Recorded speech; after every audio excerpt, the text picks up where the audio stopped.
કેનેડાના કોઈ બી પ્રકારના વિઝા હોય જેની અંદર સૌથી મોટું એપ્લિકેશન કરતી વખતે હેડેક એક જ હોય કે વિઝા રિજેક્ટ ના થાય. સૌથી મોટો ડર આ જ હોય કે કેનેડાના વિઝા રિજેક્ટ થશે તો નેગેટિવ ઇમ્પ્રેશન ઊભી થશે. આજે હું તમને એક વસ્તુ કહું કે અમુક વસ્તુઓ તમારે જે છે તમે જો ચેક કરશો અથવા પોઈન્ટ્સ હું તમને જે આપીશ આજે કે જે વસ્તુ તમે ક્લિયર રાખશો તો લગભગ તમારા જે વિઝા છે રિજેક્ટ થવાના ચાન્સીસ ઓછા છે.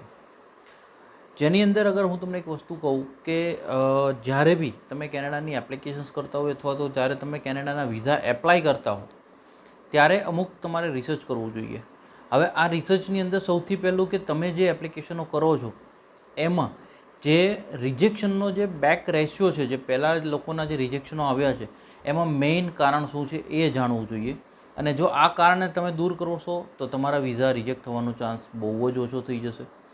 જેની અંદર હું તમને કહું, આજે આપણે એક ટૉપિક પર વાત કરીએ. કેનેડાના અત્યારે સૌથી વધારે પ્રકારે જો વિઝા રિજેક્ટ થતા હોય તો કે જ્યારથી બી 22મી જાન્યુઆરી 2024થી જે નવા ચેન્જીસો આવ્યા છે, આ ચેન્જીસો પછી અમુક કોર્સિસ જેમ કે કેનેડાના અમુક કોર્સિસની અંદર સ્પાઉસ વિઝાને બેન કરી દેવામાં આવ્યા છે અથવા સ્પાઉસ વિઝા એપ્લિકેશનો બંધ કરી દેવામાં આવી છે. બટ એની સામે જે લોકોની સ્પાઉસ વિઝા એપ્લિકેશન બી ઊભી છે તો લાસ્ટ યરનો એક રેશિયો જોઈએ તો સૌથી વધારે રિજેક્શનો છે એ ડિપેન્ડન્ટ અથવા સ્પાઉસ વિઝાના અત્યારના કેસની અંદર આવી રહ્યા છે. મેઇનલી સ્પાઉસ વિઝાના જે રિજેક્શનો આવી રહ્યા છે આની અંદર હું તમને એક વાત કરું કે જ્યારે તમે આની ડિટેલ ચેક કરો તો લગભગ બધાને કોમન કારણો આવી રહ્યા છે.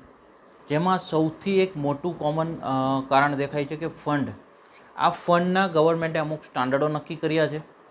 આજના વિડીયોની અંદર લાસ્ટ સુધી જોજો, હું તમારી સાથે એ વસ્તુ બી ડિસ્કસ કરીશ કે તમારે કેટલું ફંડ તમે બતાવો તો એ રીઝન તમારા રિજેક્શનમાં નહીં આવે. આ મેઇન એક રીઝન હોય છે કે જેને કારણે કેનેડાના વિઝા રિજેક્ટ થતા હોય છે. યરથી એક વર્ષથી આપણે કદાચ જોઈએ તો હું તમને એવું કહું કે કેનેડાના સ્પાઉસ વિઝાના રિજેક્શનો બહુ વધી ગયા છે. જેની અંદર અત્યારના કેસની અંદર કોઈ ક્લાયન્ટના યા તો હું તમને એવું કહું કે જ્યારે તમે કેપ્સ નોટ ઓપન કરાવશો તો તમને એક વસ્તુ ખબર પડશે કે સૌથી મેઇન રીઝન શું છે. અત્યારના કેસની અંદર જે સ્પાઉસ વિઝા રિજેક્ટ થાય છે એની અંદર એક કોમન કારણ આવી રહ્યું છે જે મેક્ઝિમમ લોકોનું કારણ છે. જે હું તમને કહું ફંડ, સફિશિયન્ટ ફંડનો પ્રોબ્લેમ દેખાઈ રહ્યો છે અથવા મેક્ઝિમમ લોકોને આ રીઝન આપવામાં આવે છે કે એમની પાસે સફિશિયન્ટ ફંડ નથી, એટલા માટે એમના વિઝા રિજેક્ટ કરવામાં આવ્યા છે. તો કે નોર્મલી હું તમને વાત કરું તો જે કેનેડાના સ્પાઉસ વિઝા હતા એની અંદર ડિપેન્ડન્ટ માટે એક ટાઈમ હતો કે જ્યાં આગળ 10 લાખ સુધીનું ફંડ હોય યા 10થી 15 લાખ સુધીનું ફંડ બી બતાવો તમે તો એ સપોર્ટ ફંડ ગણાતું હતું. બિકોઝ એનું કેલ્ક્યુલેશન એવી રીતે એક થતું હશે કે જેની અંદર 2 જણનો જો લિવિંગ એક્સપેન્સ કેનેડાની અંદર કાઉન્ટ કરવામાં આવે ઇમિગ્રેશન દ્વારા તો એ ટેન્ટેટિવલી મંથલી હું તમને કહું $1000 કે $1500 કાઉન્ટ કરવામાં આવતો હશે. હવે સ્પાઉસ વિઝા જે છે એના અંદર ઓપન વર્ક પરમિટ મળતી હોવાથી સ્પાઉસ બી કામ કરી શકે અને એમના જે મેઇન એપ્લિકન્ટ હોય એ બી કામ કરી શકતા હોય છે.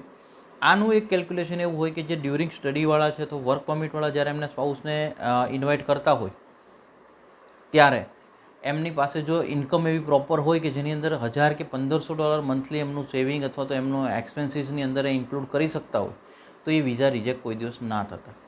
બટ હમણાં અમુક કેસીસની અંદર મારી પાસે જે ક્વેશ્ચનો આવ્યા છે એમાં જાણવા મળ્યું છે કે એમના સ્પાઉસ વિઝા બી રિજેક્ટ થયા છે. આ બધું કેલ્ક્યુલેશન બતાવવા છતાં આના માટેનું મેઇન રીઝન હું તમને કહું, એક એવું રીઝન હોઈ શકે જે લીકો તરીકે બી ઓળખાય. જે લીકો વર્ડ આપણે સાંભળીએ છીએ એકચ્યુઅલી જેમ LMIને કેમ ઘણા લોકો લીમિયા કહેતા હોય, ઘણા લોકો લીમા કહેતા હોય, એવી રીતના લો ઇન્કમ કટ ઓફ એક વર્ડ હતો જેને એકચ્યુઅલી લોકોએ લીકો નામ આપી દીધું છે. અને એ બી બહુ ઓછા લોકોને ખબર છે. હું તમને કહું લગભગ તમે કોઈ કન્સલ્ટન્ટ યા એજન્ટને મળશો તો બહુ ઓછા લોકોને આ બધી વસ્તુઓ ખબર હશે. આ વસ્તુ હું તમને કહું કે આમાં આ શું હોય તો કે જે લો ઇન્કમ કટ ઓફ હોય એના એક સ્ટાન્ડર્ડ ગવર્મેન્ટે નક્કી કરેલા હોય.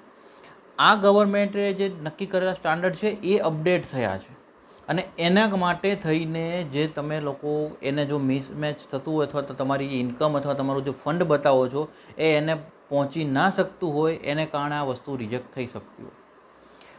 હવે હું તમને કહું કે લીકોના જે મેઇન સ્ટાન્ડર્ડ છે જે એક મારા રિસર્ચ પ્રમાણે હું તમારી સાથે શેર કરું છું, એક નોટ ડાઉન કરી લેજો. જો તમે બી આ એપ્લિકેશન ક્યારે બી સ્પાઉસ વિઝાની કરતા હો તો આ ખાસ ધ્યાન રાખજો. લીકોના સ્ટાન્ડર્ડ નોટ કરી લ્યો.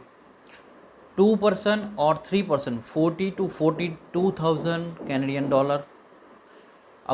અગર તમારા વાઇફ એન્ડ 2 કિડ્સ એટલે કે 3 લોકોનું જો સ્પોન્સર હોય તો તમારે 50 to 52,000 કેનેડિયન ડોલર. એનાથી બી એક એક્સ્ટ્રા વ્યક્તિ એડ થાય તો 57,000 સુધીના કેનેડિયન ડોલર જે છે એ નક્કી કરેલા જે સ્ટાન્ડર્ડ્સ છે આ તમારે ફોલો કરવા જોઈએ. આ ખાસ નોટ કરી રાખજો અને આ પ્રમાણે જો તમે ફાઇલ કરશો તો 99% એવું ચાન્સ રહેશે કે તમારા આ કારણે ઇમિગ્રેશન તમારી ફાઇલ રિજેક્ટ નહીં કરી શકે. જો માહિતી સારી લાગી લાઇક કરી દેજો, મેક્ઝિમમ લોકો સુધી શેર કરવાનું ના ભૂલતા. Thank you so much. જય હિન્દ, જય ભારત.